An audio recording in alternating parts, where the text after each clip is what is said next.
Tin mining in Cornwall dates back thousands of years, possibly to the Bronze Age, when copper and tin were in high demand for its role in making bronze.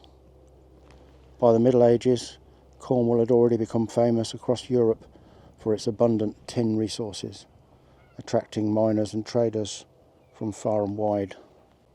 In the 17th century, advancements in the use of gunpowder to blast through rock meant Cornish miners could keep up with rising demands for copper.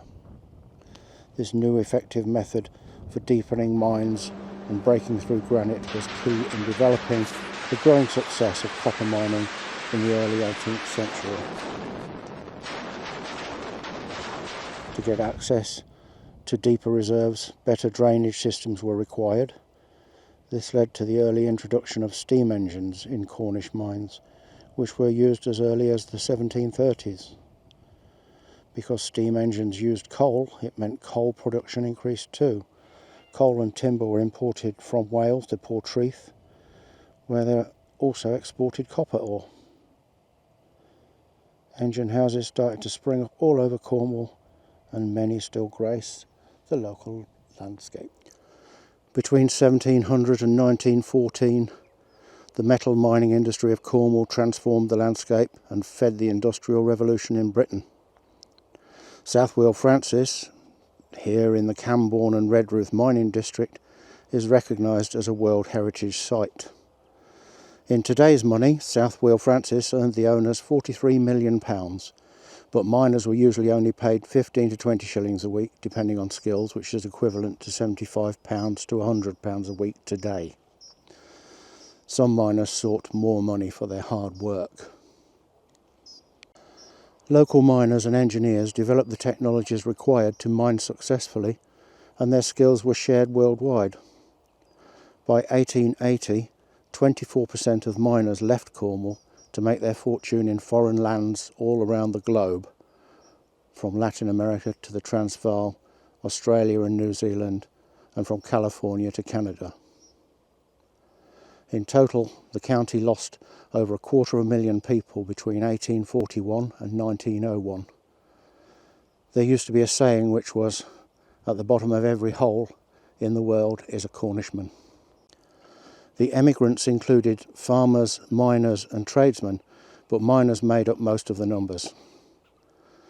Some men sent back home pay, which helped to keep their families out of the workhouse. At the end of the 19th century, about £1 million a year was sent back from the Transvaal in South Africa alone. Other miners eventually returned home and used the money they had earned to buy land, invest in the mines, or set up small businesses. Back in Cornwall in 1892, the company reformed as South Frances United. Sounds like a football team.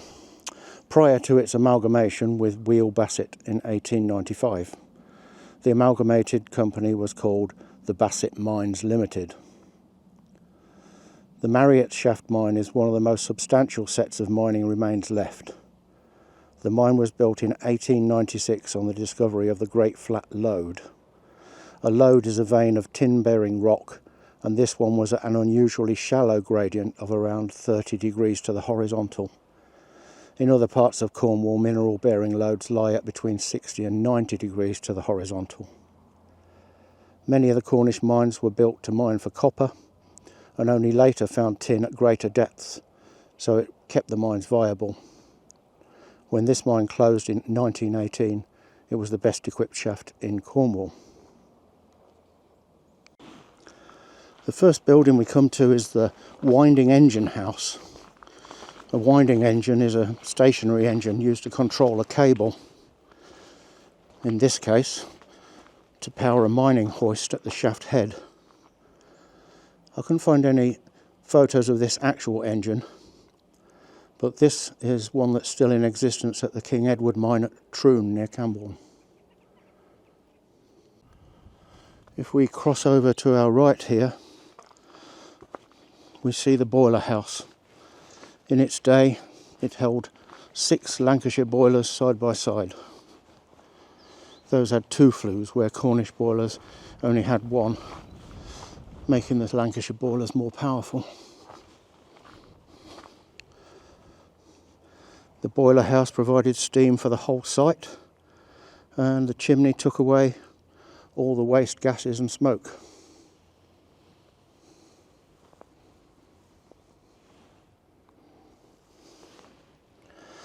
Between 1856 and 1871, South Wheal Frances experienced 3 boiler explosions with 1 fatality, which was not uncommon in Cornish mines. Moving to the interior of Marriott Shaft Pumping House, the interior had a compound pumping engine with a 40-inch high-pressure cylinder on the left here, which took steam to a pressure of 150 pounds per square inch. And on the right side of the picture, you can see the 80-inch low-pressure cylinder. They pumped water out of this shaft, and also across the field there at Pascoe's shaft. The high pressure cylinder and low pressure cylinders were on the first floor, and the beam was on this lower floor. The original steel plate beam turned out not to be strong enough, so after several unsuccessful attempts at repair, it was decided to replace it with a newer, stronger beam. This is the new beam seen here in the builder's works at Motherwell, Scotland. At 55 tonnes, it was the heaviest engine beam to work in Cornwall. This engine house was actually gutted by fire in the early hours of Monday, 9th of December 1895. Arson was suspected, but nobody was ever caught for it. Between 1896 and 1899, a major refurbishment of the shaft was undertaken to get down to 6,000 feet. Bassett mines were exceedingly wet mines, pumping an estimated 100 times the weight of ore during wet winters. Water from the shaft was used to increase the water supply to Redruth until the completion of Stithian's Dam. The shaft itself, as we saw, is now covered with a metal grille.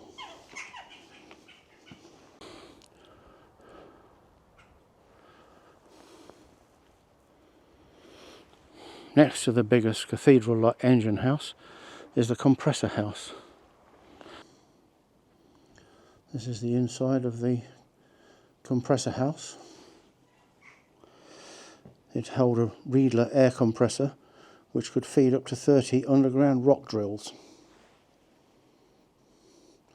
There's a lot of work going on underground, isn't it? As we come down the steps and look on this side, they're on both sides actually.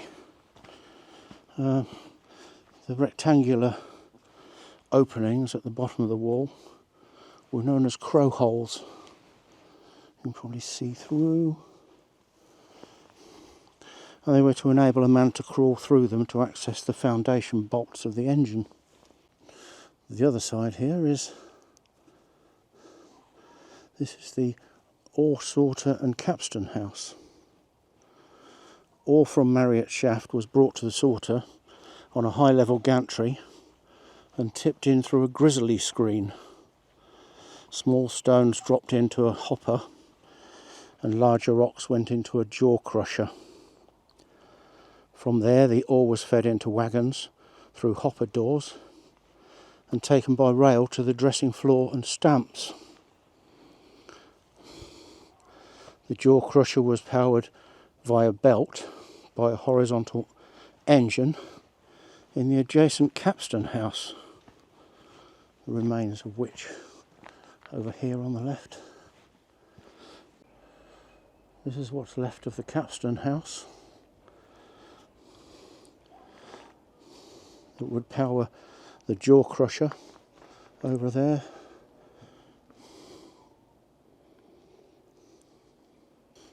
Again, we've got a crow hole to properly get in and service things. It looks like there may have been white things hanging down. It's probably arsenic, which is coming down from the ore bin base. It might not be, it could be lime. So that's the back of the ore bin base.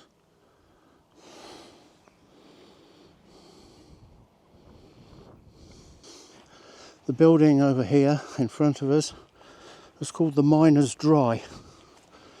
It was not completed until 1908, but it was said to be the finest dry in Cornwall. So called because it was where the miners changed at the end of their shift, changing out their working clothes and drying them on large steam pipes in the building. So this was where the miners changed out of their work clothes and dried them in here. The saying, "I've got your back," was never more true than in the Miners' Dry. This is the overgrown bath here, with the miners all piled in to get all the muck and grime off them from the day. And miners, being quite strong chaps, had rather big muscular arms and couldn't reach their own backs, so the story goes. So they'd have a mate would wash their back and they would return the compliment. It was originally designed to house washing, drying and changing facilities, as well as a crib croused room for mid-morning breaks and or office space and storage to serve the miners in the Marriott Shaft complex. Not sure which of these rooms are now. There's a tiny one there and another small bath, like an individual, or maybe foot bath, who knows. And another room here. And if we whiz around the front of it, we'll just go to the other end. I'll show you it's got similar rooms there.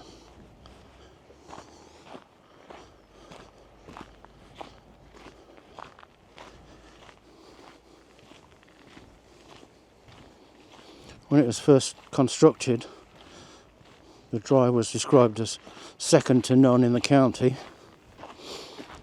Its use as a miner's dry was short-lived because the mine ceased operations in 1918.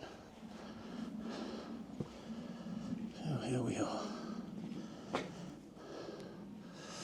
This could have been maybe canteen area, and then we've got possible offices here. Notice two chimney stacks, well, two chimneys going up to one stack, no doubt. So they would add fireplaces in here, nice and cosy. I don't think they had a count house here, which is where the miners used to get the money from, so this may have doubled up for that. Now we just have a wander down to Pascoe's shaft, which is across the field. You see the chimney in the distance.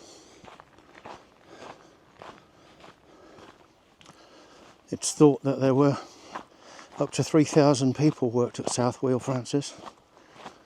Not all miners, of course. There had to be people to handle the ore once it came to the surface. And then they had Cornish women were known as bowel maidens if they were sorting the ore once it reached the surface. So there were a lot of those and children. So it was a family affair. Now that mining is all finished in Cornwall and fishing too, they were the two major industries. So whereas people made a reasonable living, enough to get by, now it's become quite poor. It's just not the industry anymore.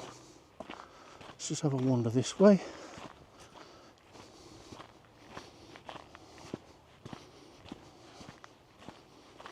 So here we have Pascoe Shaft, which is still under the title of South Wheal Frances. The mine was named after the Right Honourable Frances Baroness Bassett for the Bassett mines, daughter and only child of Francis Bassett, who lived from 1757 to 1835. First Lord de Dunstanville. The shaft was named after manager and shareholder Captain Pascoe, who emigrated to Utah in 1872. It formerly contained an 80-inch engine, the largest ever built by St Austell Foundry in 1881 for Old Shepherd's Mine, St Newlyn East. It was bought second hand for South Wheal Frances in 1887, erected by engineer Nicholas Trestrail, who lived between 1859 and 1922, and started in 1888. As already mentioned, South Wheal Frances was a notoriously wet mine. In 1879, when the old part of Wheal Bassett Set was stopped, the first cast iron underground dam in Cornwall was installed to prevent flooding from the mine. The stoppage would also affect West Bassett and West Wheal Frances, and a committee was formed to keep the old Wheal Bassett engine at work. Even in 1885, water skips were used to supplement pumping at night and on Sundays.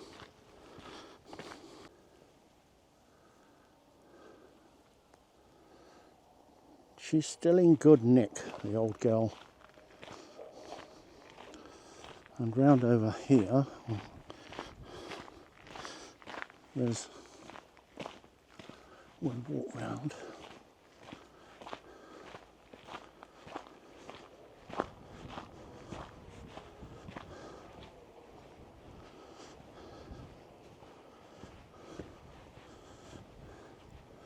That's the view from down the bottom.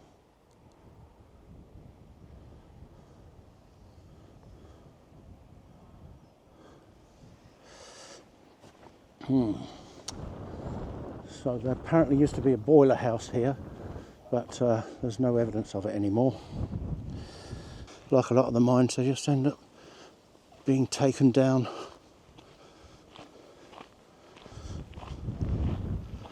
They were just working buildings, so nobody ever thought about preserving them.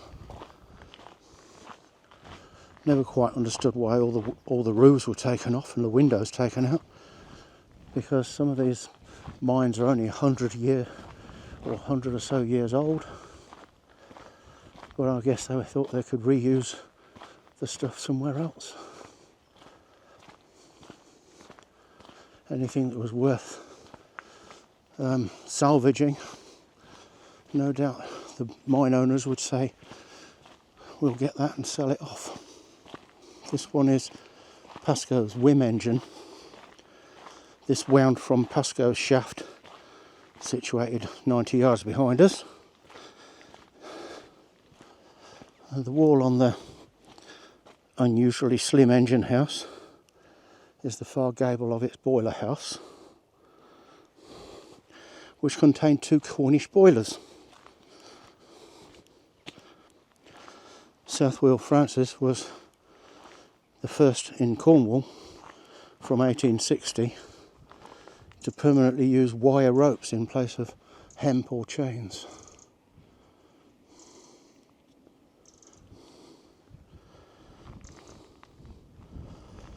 Let's have a quick look inside.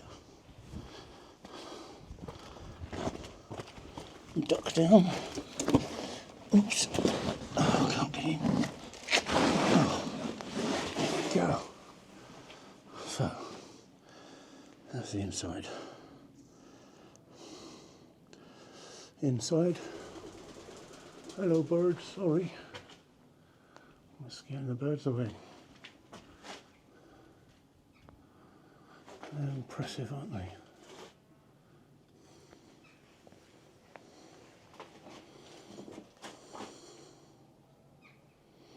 They must have had short people. Or not. Anyway, let's carry on. If we just have a look at the mine as I come back up this way, the miner's dry there on the right, and in the distance there is the winding engine house, and then we've got the main pumping engine house with the chimney, the compressor house, and next to that, well, from here we can just see the capstan house, but next to it through that little tree is the ore bin sorter. It's hard to believe now that when the mine was in operation, they had a railway running from the top of the tallest building, and it went across the past there and onto the ore bin sorter there in the background, where the ore was dealt with and made crunched down to make it smaller, and then it was taken by a railway from here across to Wheal Basset, as they were all conglomerated, and on East Basset they had all the factory type workings, if you will, with women and children sorting the ore. So just going to walk round to what was the railway line. So we'll go that way then.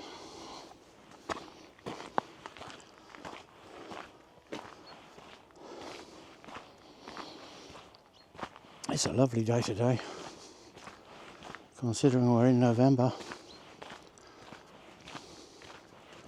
I'm quite warm, so let's look around. We see him through the trees. Right, onward. So that's South Wheal Frances, and Pascoe shaft in the distance, and the countryside is sort of littered with tin mines. There's another one. Onward. Hard to tell from here, but on the left hand side of this path there once stood a blacksmith shop which operated for the whole site. I think most of his time was spent sharpening drills, but no doubt he made other stuff for the mines too. They still used axes, hammers, hand tools, so he must have been quite a useful part of the mine.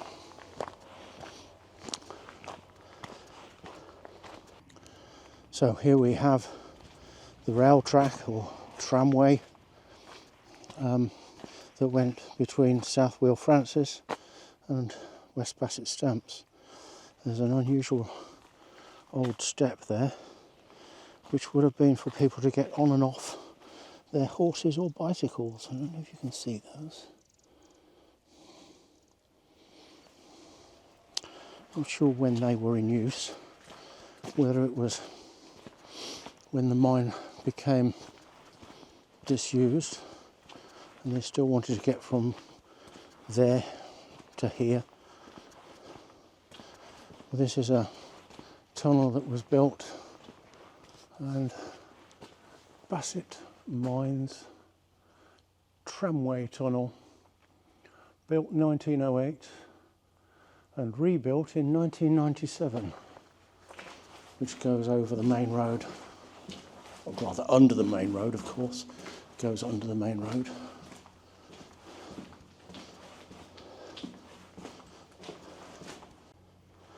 Here's another step to mount or dismount. Dismount here. You won't want to go through on your horse, you might knock your block off. Anyway, let's keep munching on.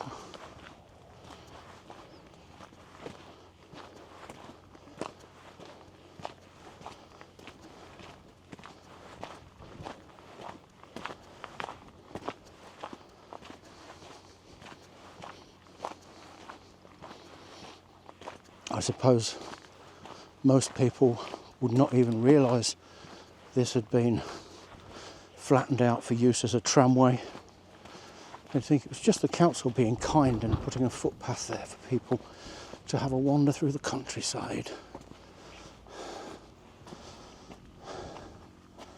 Sampson Shaft, Wheal Basset.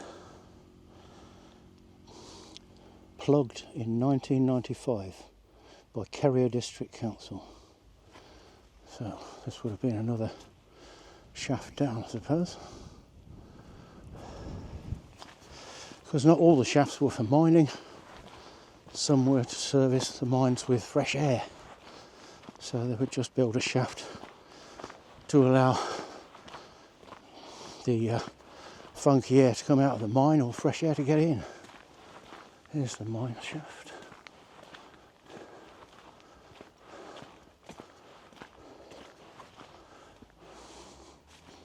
Not that I'm looking to climb in there anyway.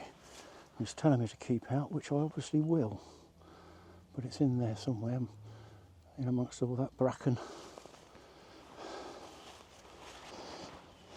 There are still some brave or crazy, however you look at them, people who, well, professionals hopefully, who go down the mine shafts and create videos for YouTube. So they're always interesting to look at and scary as hell. I would hate to have had to earn a living that way, but if that's all there was, I suppose that's what you had to do. And now it looks like I'm going to get mown down by a tractor. Oh dear.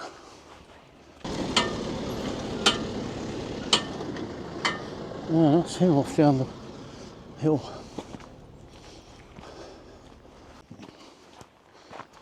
This track.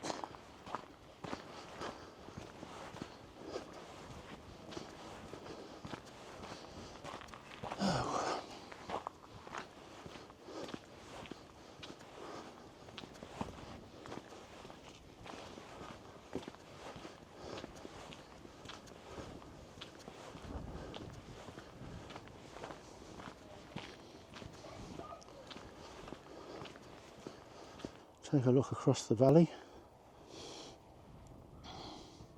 There's West Basset stamps on the hillside where all the ore crushing and sorting went from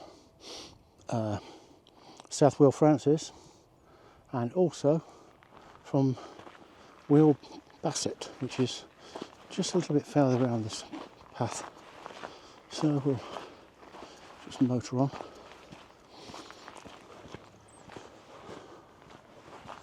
Here we find ourselves.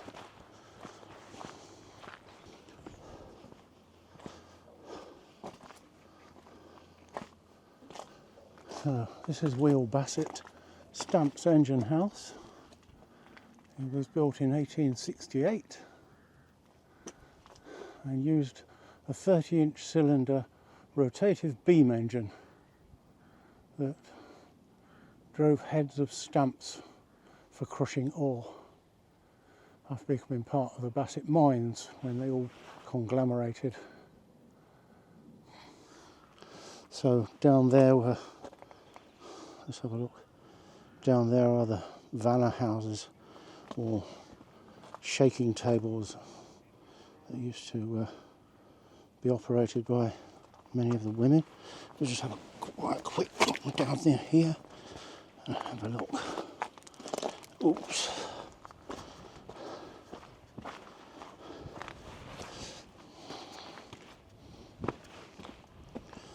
As you can see, most of it is now vastly overgrown, which is a shame. It would be lovely if they could restore them how they used to be, because what an incredible Cornish heritage the kids have got who are brought up here without even realising it.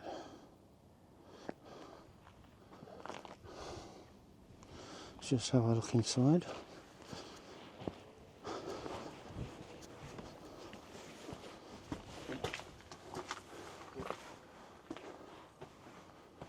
So, not one of the biggest, but no less impressive and no less useful.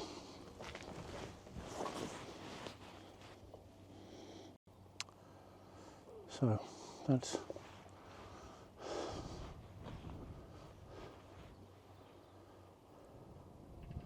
the West Basset mine below. Would have no doubt dealt with a lot of the ore, but then there would probably have been, let's have a look, possibly another tram line that way to take ore across the valley through Carnkey village across to West Basset Stamps over there. South Wheal Frances in that direction continued to hoist the ore whilst crushing and ore dressing took place a mile or so away at West Basset Stamps over there. And the local bowel maidens would help to separate the tin from other mined substances, along with children working for a few pennies a day. Mining became a whole family affair.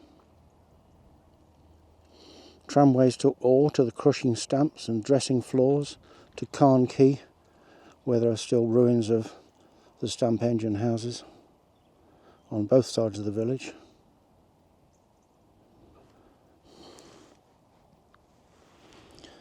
As Marriott Shaft was a considerable distance from the two ore dressing plants of Basset mines, a narrow gauge railway was constructed to connect them. The German firm of Orenstein and Koppel were prepared to supply the necessary engine, complete with copper firebox, for £400, whereas the lowest English quotation was £800. So the Germans won the order. This picture shows the little engine at the side of Marriott's winding engine house about 1910. During the late 19th century, a few of Cornwall's mines were producing more than half the arsenic in the world. Created as a byproduct during the processing of copper and tin, the arsenic was used as an insecticide and an ingredient in paint. Due to the dangerous nature of arsenic, clay was used as a protective layer to cover the miner's skin while at work. Some mines managed to stay open for a number of years simply through the production of arsenic, but it was short-lived. The post-World War I slump in tin prices forced the closure of the Basset Mine Company in December 1918. And here we are 106 years later, and Bassett's buildings still litter the countryside, or enhance it.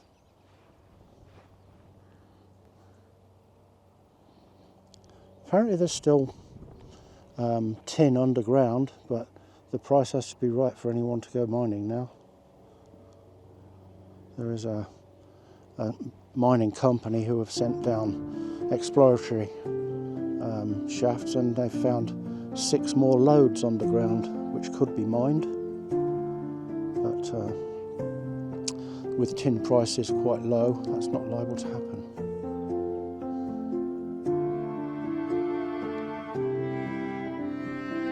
It's a shame.